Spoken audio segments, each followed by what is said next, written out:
Hello ವೀಕ್ಷಕರೇ, ಅರ್ಷಿತಾ ಪ್ರಣವಿ ಕಿಚನ್ಗೆ ಸ್ವಾಗತ. ಇವತ್ತಿನ ರೆಸಿಪಿನಲ್ಲಿ ನಾನು ಬೆಂಡೆಕಾಯಿ ಗೊಜ್ಜು ಹೇಗೆ ಮಾಡೋದು ಅಂತ ತೋರಿಸ್ತೀನಿ. ಈ ಥರ ಗೊಜ್ಜು ಮಾಡಿ ನೋಡಿ, ತುಂಬಾ ಚೆನ್ನಾಗಿರುತ್ತೆ. ಚಪಾತಿ, ದೋಸೆ, ಇಡ್ಲಿ ಮತ್ತು ಅನ್ನಕ್ಕೂ ಕೂಡ ಅಷ್ಟೇ ಚೆನ್ನಾಗಿರುತ್ತೆ. ನೀರು ದೋಸೆಗಂತೂ ತುಂಬಾ ಕಾಂಬಿನೇಷನ್ ಇದು. ಹೇಗಂತ ನೋಡ್ಕೊಂಡು ಬರೋಣ. ಫ್ರೆಂಡ್ಸ್, ಅಲ್ಲಿವರೆಗೂ ಯಾರೆಲ್ಲ ನನ್ನ ಚಾನಲ್ ಹೊಸದಾಗಿ ನೋಡ್ತಾ ಇದ್ದೀರಾ, ಇನ್ನೂ ಸಬ್ಸ್ಕ್ರೈಬ್ ಆಗಿಲ್ಲ ಅಂದರೆ ಪ್ಲೀಸ್ ಸಬ್ಸ್ಕ್ರೈಬ್ ಆಗಿ. ಹಾಗೆ ಪಕ್ಕದಲ್ಲಿರುವ ಬೆಲ್ಲೈಕನ್ ಮೇಲೂ ಕ್ಲಿಕ್ ಮಾಡಿ, ನಾನು ಹಾಕೋ ಎಲ್ಲ ವಿಡಿಯೋ ನೋಟಿಫಿಕೇಷನ್ ಕೂಡ ಬರುತ್ತೆ. ನಾನಿವಾಗ ಇಲ್ಲೊಂದು ಪ್ಯಾನಿಗೆ ಸ್ವಲ್ಪ ಎಣ್ಣೆ ಹಾಕ್ಕೊಂಡು ಬೆಂಡೆಕಾಯಿ ಹಾಕಿದ್ದೀನಿ. ಬೆಂಡೆಕಾಯಿನ ಸ್ವಲ್ಪ ಉದ್ದನೇ ಕಟ್ ಮಾಡ್ಕೊಂಡಿದ್ದೀನಿ. ಇವಾಗ ಅದಕ್ಕೆ ಒಂದು ಸ್ವಲ್ಪ ಉಪ್ಪನ್ನು ಕೂಡ ನಾನಿಲ್ಲ ಹಾಕ್ಕೊಂಡಿದ್ದೀನಿ. ಈಗ ಇದನ್ನು ಚೆನ್ನಾಗಿ ಹುರ್ಕೊಳ್ಳೋಣ. ನಾವಿಲ್ಲಿ ಎಣ್ಣೆ ಹಾಕೋದ್ರಿಂದ ಏನಾಗುತ್ತೆ ಅಂದರೆ ಬೆಂಡೆಕಾಯಿ ಜಾಸ್ತಿ ಅಂಟು ಬಿಡೋದಿಲ್ಲ. ಸೊ ಹಾಗಾಗಿ ಲೋಳೆ ಬರುತ್ತಲ್ಲ, ಅದು ಬಿಡೋದಿಲ್ಲ, ಸ್ವಲ್ಪ ಕಡಿಮೆ ಆಗುತ್ತೆ. ಹಾಗಾಗಿ ಎಣ್ಣೆ ಹಾಕಿ ಇದನ್ನು ಚೆನ್ನಾಗಿ ಒಂದು 5 ನಿಮಿಷ ಮೀಡಿಯಮ್ ಫ್ಲೇಮಲ್ಲೇ ಇಟ್ಟು ಇದನ್ನು ಹುರ್ಕೊಳ್ಳೋಣ, ಸ್ವಲ್ಪ ಅಂಟೆಲ್ಲ ಹೋಗೋವರೆಗೂ. ಫ್ರೆಂಡ್ಸ್, ಈ ರೆಸಿಪಿ ಅಂತೂ ನೀರು ದೋಸೆಗಂತೂ ತುಂಬಾ ಚೆನ್ನಾಗಿರುತ್ತೆ ತಿನ್ನೋದಕ್ಕೆ. ಹುಳಿ, ಉಪ್ಪು, ಖಾರ ಎಲ್ಲ ಇರುತ್ತೆ.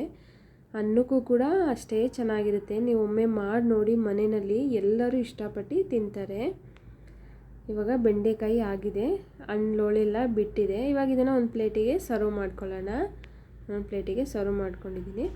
ಮತ್ತು ಇವಾಗ ನಾವು ಬೆಂಡೆಕಾಯಿ ಹುರಿದಿದ್ದು ಬಾಣಲಿನ ಇಟ್ಕೊಂಡು ಇವಾಗ ಅದಕ್ಕೆ ಒಂದು 4-5 ಟೇಬಲ್ ಸ್ಪೂನಷ್ಟು ಎಣ್ಣೆನ ಹಾಕೋತೀನಿ. ಎಣ್ಣೆ ಸ್ವಲ್ಪ ಜಾಸ್ತಿ ಇದ್ದರೆ ಚೆನ್ನಾಗಿರುತ್ತೆ ಟೇಸ್ಟು ಅಂತ. ಇವಾಗ ಸ್ವಲ್ಪ ಸಾಸಿವೆ ಮತ್ತು ಸ್ವಲ್ಪ ಜೀರಿಗೆನ ಹಾಕೊಳ್ಳೋಣ. ಸ್ವಲ್ಪ ಸಾಸಿವೆ, ಸ್ವಲ್ಪ ಜೀರಿಗೆ ಮತ್ತು ಸ್ವಲ್ಪ ಕರಿಬೇವಿನ ಸೊಪ್ಪು ಹಾಕೊಳ್ಳೋಣ. ಒಂದು 2 ಎಸಳಷ್ಟು ಕರಿಬೇವಿನ ಸೊಪ್ಪನ್ನು ಹಾಕಿದ್ದೀನಿ. ಇವಾಗ ಇದಕ್ಕೆ 1-2 ಈರುಳ್ಳಿ ಹಾಕಿದ್ದೀನಿ. ಮೀಡಿಯಮ್ ಸೈಜಿಂದ 2 ಈರುಳ್ಳಿನ ಹಾಕ್ಕೊಂಡಿದ್ದೀನಿ.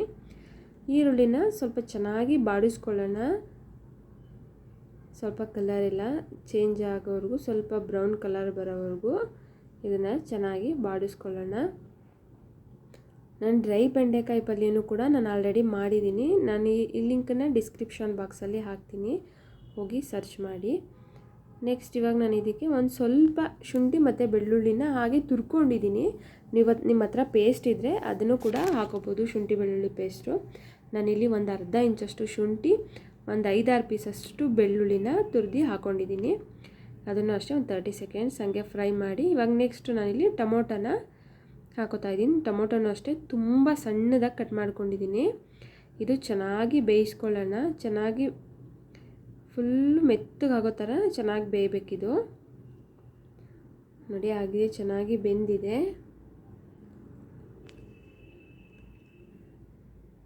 ಟೊಮೊಟೊನ ಸ್ವಲ್ಪ ಜಾಸ್ತಿನೇ ಹಾಕ್ಕೊಳ್ಳಿ, ಚೆನ್ನಾಗಿರುತ್ತೆ. ಈಗ ಟೊಮೊಟೊ ಆಗಿದೆ. ನಾನಿವಾಗ ಇದಕ್ಕೆ ಇಲ್ಲಿ 1 ಟೇಬಲ್ ಸ್ಪೂನಷ್ಟು ರೆಡ್ ಚಿಲ್ಲಿ ಪೌಡರ್ ಹಾಕ್ತಾಯಿದ್ದೀನಿ. ಮತ್ತು 1 ಟೇಬಲ್ ಸ್ಪೂನಷ್ಟು ಧನಿಯಾ ಪುಡಿನ ಹಾಕ್ತಾಯಿದ್ದೀನಿ. ಮತ್ತು ಒಂದು ಅರ್ಧ ಟೇಬಲ್ ಸ್ಪೂನಷ್ಟು ಗರಂ ಮಸಾಲ ಪುಡಿನ ಹಾಕೋತಾ ಇದ್ದೀನಿ ನಾನಿಲ್ಲಿ. ಇದನ್ನು ಚೆನ್ನಾಗಿ ಮಿಕ್ಸ್ ಮಾಡ್ಕೊಳ್ಳೋಣ. ಒಂದು ಅರ್ಧ ಟೇಬಲ್ ಸ್ಪೂನಷ್ಟು ಅರಿಶಿನನೂ ಕೂಡ ಹಾಕೋತಾ ಇದ್ದೀನಿ. ಇದನ್ನು ಚೆನ್ನಾಗಿ ಮಿಕ್ಸ್ ಮಾಡ್ಕೊಳ್ಳೋಣ. ಲೋ ಫ್ಲೇಮಲ್ಲೇ ಇಟ್ಕೊಂಡು ಇದನ್ನು ಮಿಕ್ಸ್ ಮಾಡ್ಕೊಳ್ಳಿ ಚೆನ್ನಾಗಿ. ನಿಮಗೆ ನೀರನ್ನು ಇದಕ್ಕೆ ಸ್ವಲ್ಪನೇ ಹಾಕೊಂಡು ಮಸಾಲೆನ ಮಿಕ್ಸ್ ಮಾಡ್ಕೋಬೇಕಾಗುತ್ತೆ. ಈಗ ಆಗಿದೆ. ಮಸಾಲೆನ ಒಂದು 30 ಸೆಕೆಂಡ್ ಅಷ್ಟೇ ಮಿಕ್ಸ್ ಮಾಡ್ಕೊಂಡು ಸ್ವಲ್ಪ ಹಾಗೆ ಫ್ರೈ ಮಾಡ್ಕೋಬೇಕಾಗುತ್ತೆ, ಖಾರದ್ದು ಹಸಿ ವಾಸನೆ ಹೋಗೋವರೆಗೂ. ಇವಾಗ ಆಗಿದೆ. ನಾನು ಇವಾಗ ಇದಕ್ಕೆ ಒಂದು ಚಿಕ್ಕ ಗ್ಲಾಸಲ್ಲಿ 1 ಗ್ಲಾಸಷ್ಟು ನೀರು ಹಾಕೋತೀನಿ. ಸ್ವಲ್ಪನೇ ನೀರು ಹಾಕೋತೀನಿ, ನೋಡಿ ಹಾಕೋತೀನಿ ಎಷ್ಟೆಷ್ಟು ಬೇಕಾಗುತ್ತೆ ಅಂತ. ತುಂಬ ಜಾಸ್ತಿ ಆದರೆ ಚೆನ್ನಾಗಿರಲ್ಲ ಬೆಂಡೆಕಾಯಿಗೆ. ಇವಾಗ ಇದನ್ನು ಚೆನ್ನಾಗಿ ಮಿಕ್ಸ್ ಮಾಡ್ಕೊಳ್ಳೋಣ. ಎಷ್ಟು ಬೇಕೋ ಅಷ್ಟು ನೋಡಿ ಹಾಕೊಳ್ಳಿ ನೀರನ್ನ, ತುಂಬ ಜಾಸ್ತಿ ಬೇಡ. ನಾನು ಇವಾಗ ಇನ್ನೊಂದು ಸ್ವಲ್ಪ ನೀರು ಹಾಕೋತೀನಿ. ಇದಕ್ಕೆ ಹಾಕ್ಕೊಂಡು ಇದನ್ನು ಒಂದು ನಿಮಿಷ ಬೇಯಿಸ್ಕೊತೀನಿ ಮೀಡಿಯಮ್ ಫ್ಲೇಮಲ್ಲೇ ಇಟ್ಕೊಂಡು. ಇವಾಗ ಆಗಿದೆ, ಮಸಾಲೆ ಎಲ್ಲ ಚೆನ್ನಾಗಿ ಬೆಂದಿದೆ. ಇವಾಗ ನಾನು ಇದಕ್ಕೆ ಬೆಂಡೆಕಾಯಿ ಹುರಿದಿಟ್ಕೊಂಡಿದ್ದೀನಲ್ಲ, ಅದನ್ನು ಹಾಕೋತಾ ಇದ್ದೀನಿ. ಇದನ್ನು ಚೆನ್ನಾಗಿ ಮಿಕ್ಸ್ ಮಾಡ್ಕೊಂಡು, ಬೆಂಡೆಕಾಯಿನ ನಾವು ಆಲ್ರೆಡಿ ಮೊದಲೇ ಒಂದು 5 ನಿಮಿಷ ಹುರ್ಕೊಂಡಿರ್ತೀವಲ್ವ, ಅಂಟು ಎಲ್ಲ ಹೋಗೋವರೆಗೂ ಲೋಳೆ. ಸೊ ಹಾಗಾಗಿ ಜಾಸ್ತಿ ಟೈಮ್ ಏನು ಬೇಯಿಸೋದು ಬೇಡ, ಒಂದು ಸ್ವಲ್ಪ ಟೈಮ್ ಬೇಯಿಸಿದರೆ ಸಾಕಾಗುತ್ತೆ. ನೋಡಿ, ನಾನು ಇನ್ನೊಂದು ಸ್ವಲ್ಪ ನೀರು ಹಾಕ್ಕೊಂಡು ಚೆನ್ನಾಗಿ ಮಿಕ್ಸ್ ಮಾಡ್ಕೊಂಡಿದ್ದೀನಿ. ತುಂಬಾ ಚೆನ್ನಾಗಿರುತ್ತೆ ಈ ರೆಸಿಪಿ ಅಂತೂ. ದೋಸೆಗೆ, ಇಡ್ಲಿಗೆ ಮತ್ತು ರೊಟ್ಟಿಗೂ ಕೂಡ ಅಷ್ಟೇ ಚೆನ್ನಾಗಿರುತ್ತೆ. ಇದನ್ನು ಒಂದು 2-3 ನಿಮಿಷ ಅಷ್ಟೇ ಮೀಡಿಯಮ್ ಫ್ಲೇಮಲ್ಲೇ ಇಟ್ಟು ಬೇಯಿಸ್ಕೊಳ್ಳೋಣ. ತುಂಬ ಲಾಂಗ್ ಟೈಮ್ ಏನು ಬೇಯಿಸೋದು ಬೇಡ. ನಾನು ಇವಾಗ ಇದಕ್ಕೆ ಒಂದು 2-3 ಟೇಬಲ್ ಸ್ಪೂನಷ್ಟು ಹುಣಸೆಹಣ್ಣಿನ ರಸನ ಹಾಕೋತಾ ಇದ್ದೀನಿ. ಮೊಸರು ಕೂಡ ಬೇಕಿದ್ದರೆ ಹಾಕೋಬೋದು, ಬೇಡ ಅಂದರೆ ಹುಣಸೆಹಣ್ಣಿನ ರಸನೇ ಹಾಕ್ಕೊಳ್ಳಿ. ನಾನಿಲ್ಲಿ ಹುಳಿ ಟೊಮೊಟೊ ಯೂಸ್ ಮಾಡಿರೋದ್ರಿಂದ ಒಂದು 3 ಟೇಬಲ್ ಸ್ಪೂನಷ್ಟು ಮಾತ್ರ ಹಾಕೋತಾ ಇದ್ದೀನಿ. ನೀವೇನಾದರೂ ಜಾಮೂನ್ ಟೊಮೊಟೊ ಬರುತ್ತಲ್ಲ ಅದನ್ನು ಯೂಸ್ ಮಾಡಿದರೆ ಸ್ವಲ್ಪ ಜಾಸ್ತಿ ಹಾಕ್ಕೊಳ್ಳಿ. ಹುಳಿಯಾಗಿ ಉಪ್ಪು ಖಾರ ಎಲ್ಲ ತುಂಬಾ ಚೆನ್ನಾಗಿರುತ್ತೆ. ಇವಾಗ ಇದನ್ನು 2-3 ನಿಮಿಷ ಆಗಿದೆ, ಚೆನ್ನಾಗಿ ಬೆಂದಿದೆ. ಈಗ ಸ್ಟವ್ ಆಫ್ ಮಾಡ್ಕೊಳ್ಳೋಣ. ಫ್ರೆಂಡ್ಸ್, ಎಲ್ಲರಿಗೂ ನನ್ನ ಈ ರೆಸಿಪಿ ಇಷ್ಟ ಆಗಿದೆ ಅಂತ ಭಾವಿಸ್ತೀನಿ. ಪ್ಲೀಸ್ ಇಷ್ಟ ಆಗಿದ್ರೆ ಲೈಕ್ ಮಾಡಿ, ಶೇರ್ ಮಾಡಿ, ಕಮೆಂಟ್ ಮಾಡಿ, ಹಾಗೆ ನಿಮ್ಮ ಫ್ಯಾಮಿಲಿ ಫ್ರೆಂಡ್ಸಿಗೂ ಕೂಡ ಶೇರ್ ಮಾಡಿ.